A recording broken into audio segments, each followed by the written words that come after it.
Paul Chan outlines expenditure cutting and revenue-boosting measures in his budget address. Many sweetener measures for residents will be reduced by half, while a range of fees charged by the government will go up. And a pay freeze for civil servants, executive councillors, and lawmakers.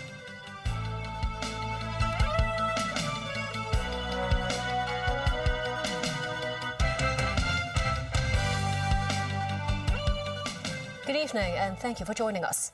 Financial Secretary Paul Chan delivered the third budget of the current administration for fiscal year 2025 to 26 at the Legislative Council today. He forecast that Hong Kong's economy is expected to grow 2 to 3% in real terms in the current fiscal year. To rein in the multi-billion-dollar high fiscal deficit and mitigate headwinds arisen from global economic uncertainty and a weak property market, he says the government is looking set to restore fiscal balances with a reinforced version of the fiscal consolidation program. And that will include a cumulative reduction of government recurrent expenditure by 7% from now through fiscal year 2027 to 28.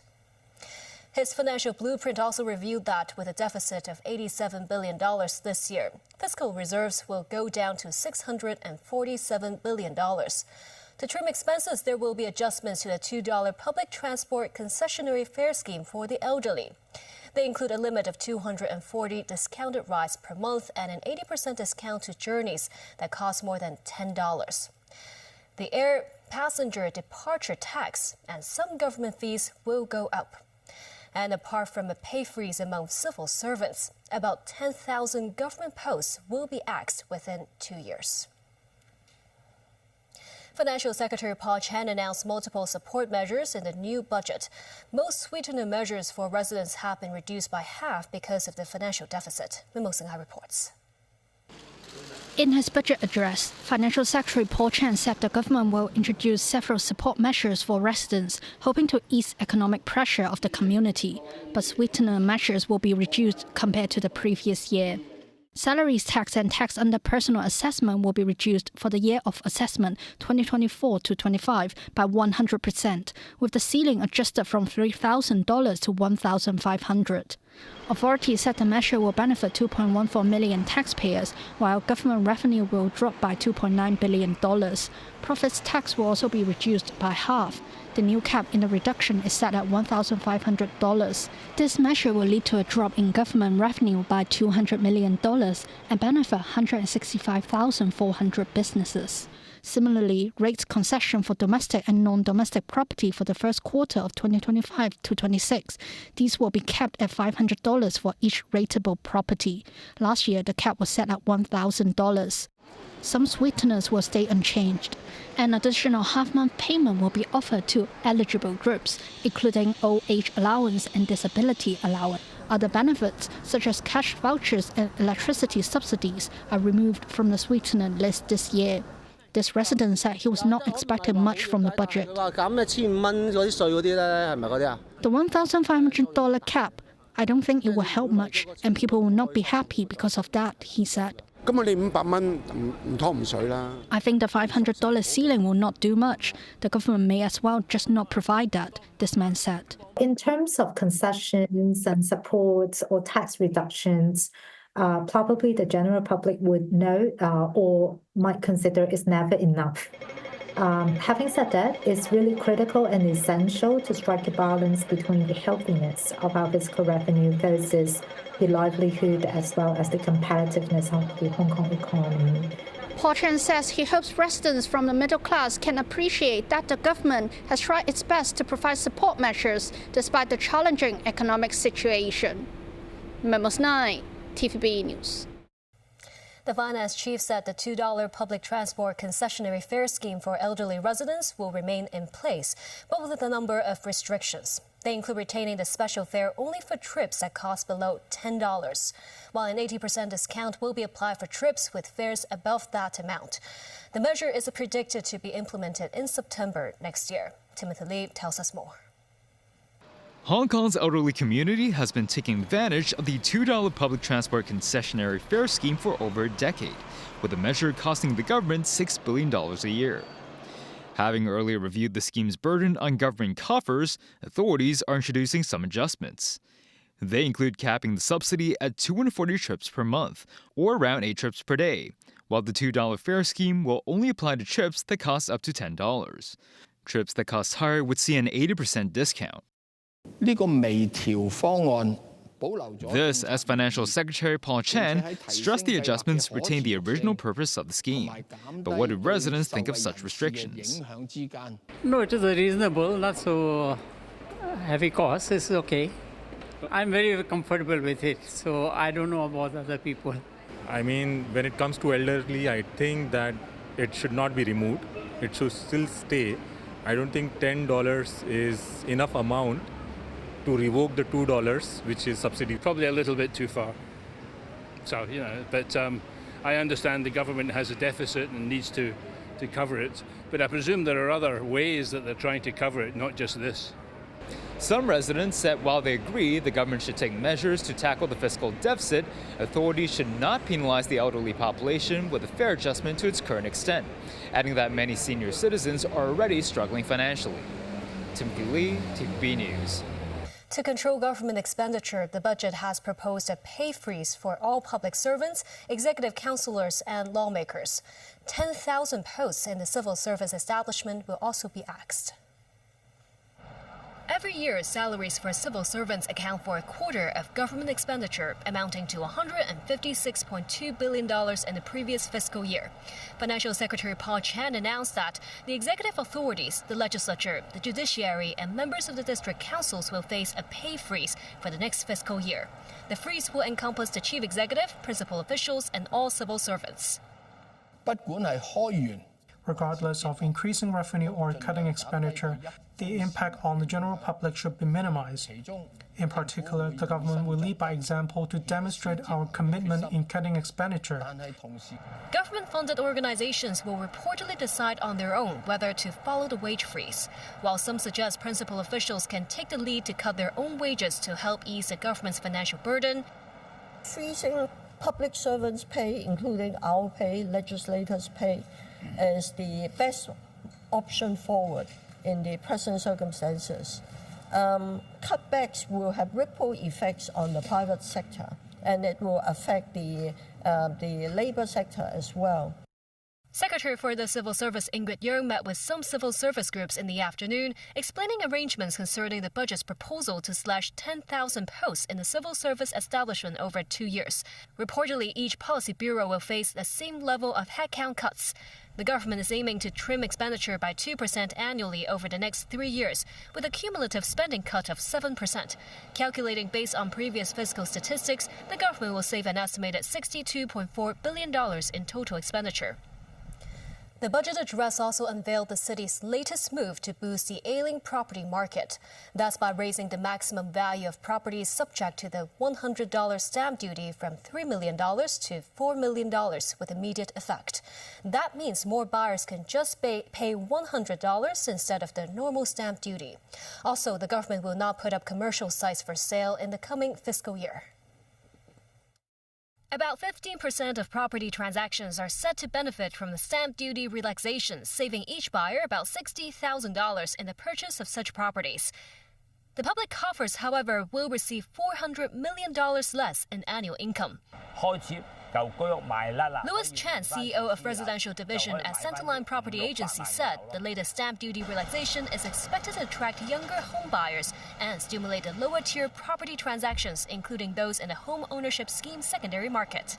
The stamp duty chain going down maybe will be better, but later, not now, immediately. In the past, land sales revenues are the linchpin of government income, but that dwindled to $13.5 billion in the current fiscal year, accounting for just 40% of the original estimate. The amount is expected to rise to $21 billion. Financial Secretary Paul Chan said the government is cautiously rolling out land for sale. The budget revealed only 8 residential plots of land will be put up for sale, with no commercial land sale in the coming fiscal year. In view of the high vacancy rates of offices in recent years, and the relatively ample supply, in the next few years, the government will not roll out any commercial site for sale in the coming year to allow the market to absorb the existing supply. The government is also considering to rezone some commercial sites into residential use and allow greater flexibility of land use. Now here's a breakdown of some key figures regarding the city's housing supply over the coming few years. In terms of the completion rate of private residential units, the government estimates that's about 17,000 units on average annually over the next 5 years. And that reflects an 8% decrease from an annual average from the previous 5 years. As for the potential supply of first-hand private residential units, the government estimates that's about 107,000 units for the next 3 to 4 years. Meanwhile, the total public housing supply is projected to reach 190,000 units over the next 5 years. And that represents an 80% increase compared with the initial 5-year period since the current administration took office in 2022. To generate more income, the government has introduced various service charges based on the principle that those who can afford to do so will pay more. Celine Chan reports. Around 50,000 to 60,000 visitors leave Hong Kong through the airport every day. All of them will have to pay a departure tax of $120. Starting from October, the city's departure tax will see an increase by almost 70% to $200. The change is expected to generate $1.6 billion for the government. Financial Secretary Paul Chan believes the fee rise will not impact passengers too much. As more and more people travel to the mainland, sources say the government will explore introducing a boundary facilities fee on private cars departing via land boundary control points next year. About 5 million vehicles departed the city via land boundary control points last year. If there's a fee of $200 each vehicle, it would bring in an annual income of $1 billion. Coaches and goods vehicles will not be affected. So why would only some of the northbound travelers be charged? Government sources said the current suggestion has less impact over cross-border commercial activities and the general public. There could also be a review of the annual license fee for electric private cars, as well as fees for government tunnels and trunk roads to embody the user pays principle, as well as to achieve recovery of cost. Parking meter charges, as well as the fixed penalties for traffic offences, will also be reviewed. All these measures could bring the government an extra $2 billion of income each year. An application fee of $600 will be charged under various talent and capital investor admission schemes with immediate effect. Visa fees will be raised to $600 or $1,300 based on the duration of limit of stay. The measure is estimated to bring in an extra income of $602 million annually. Celine Chan, TVB News. Facing the third consecutive year of fiscal deficits, the government will issue bonds of $150 billion to $190 billion annually over the coming 5 years. Last year's budget estimated a deficit of more than $40 billion for this fiscal year. It turns out the public coffers are $87.2 billion in the red. Excluding income from bond issuance, the deficit can run as high as $195 billion, with an expected deficit topping $162 billion over the next fiscal year. The government now plans to issue bonds between $150 billion and $190 billion a year. With that, is expected to balance the books in fiscal year 2028 to 29. However, part of the proceeds from the bond issuance are for repaying earlier debts, with annual repayments of more than $100 billion starting from 2027 to 28. Financial Secretary Paul Chan says some debts are being invested in infrastructure projects, including the Northern Metropolis, which will see a return of income in the future. He added the debts take up about 12 to 16% of Hong Kong's GDP, which is at a stable, manageable, and much lower level than that of most economies globally. Paul Chan knows that he's not cooking an instant noodle, so nothing can be resolved overnight. It will take time. And I think he is quite confident in resolving the situation in a year or two, maybe a little bit longer. The government will explore regulating basketball betting activities and will invite the Hong Kong Jockey Club to submit a plan. Basketball betting may be legalized in the city. In the budget, the government said turnover in illegal basketball betting reached $70 billion to $90 billion last year. To tackle illegal betting, authorities will explore ways to regulate activities. The Hong Kong Jockey Club says they support the move and are drawing up a detailed proposal.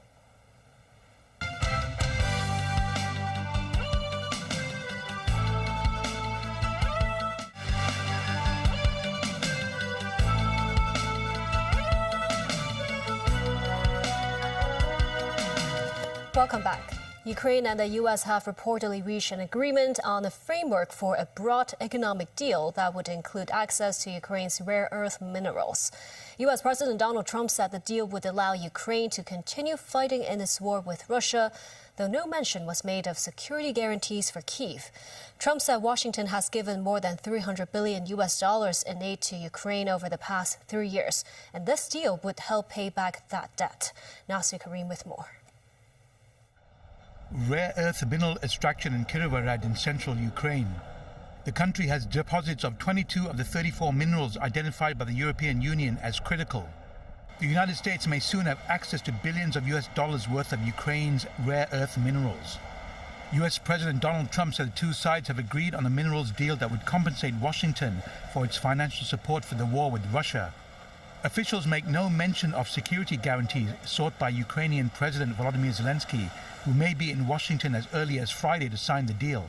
I hear that he's coming on Friday. Certainly it's okay with me if he'd like to, and he would like to sign it together with me, and I understand that's a big deal, very big deal. It could be $1 trillion deal, it could be whatever, but it's rare earths and other things.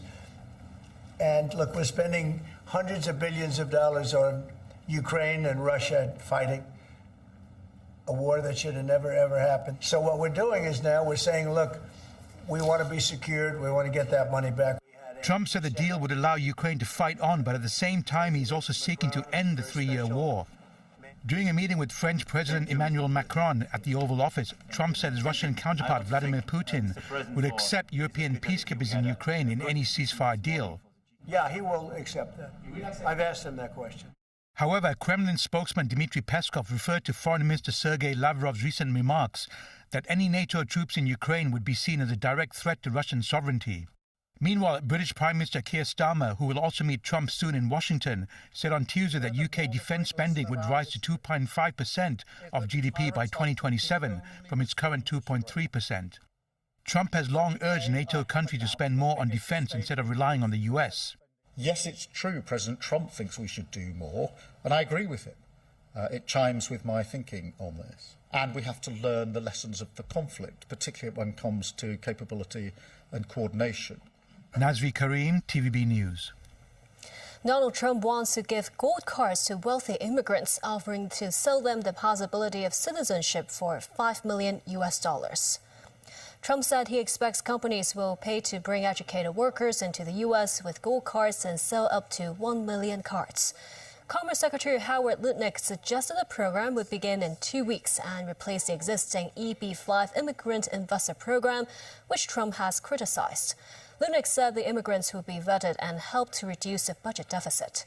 The president said the card will be a path to citizenship, but people would not be buying access to citizenship.